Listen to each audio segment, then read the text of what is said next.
What kind of relationship did you have with the proprietors of other London studios? Very little, because Jakes Levy believed that Levy's had studio secrets, and therefore we weren't encouraged to talk to anyone else in the record business.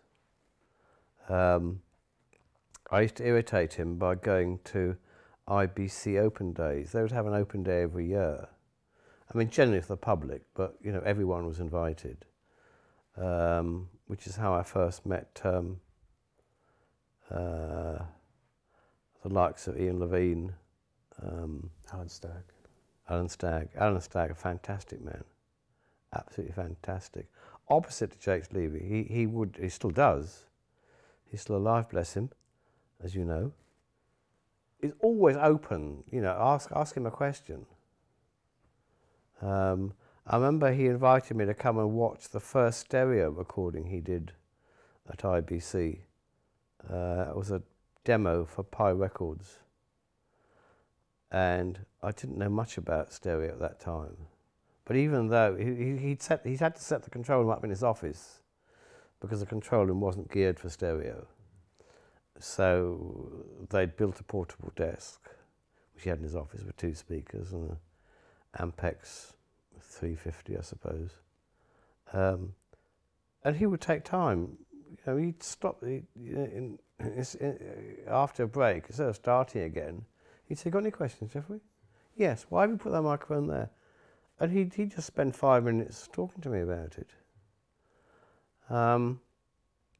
Other studios. I knew the people at Advision reasonably well because they were just up the road, and Guy Whetstone had already made a desk for Levy's.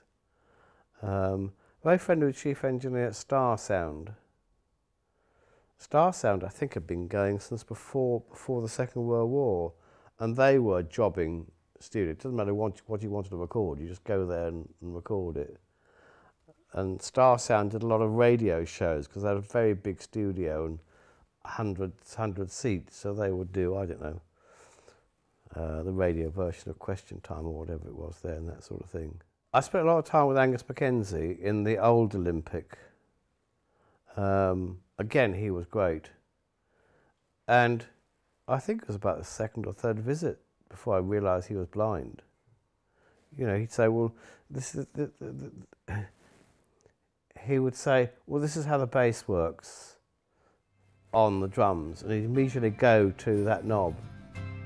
Never realised he was blind at all. He was very helpful.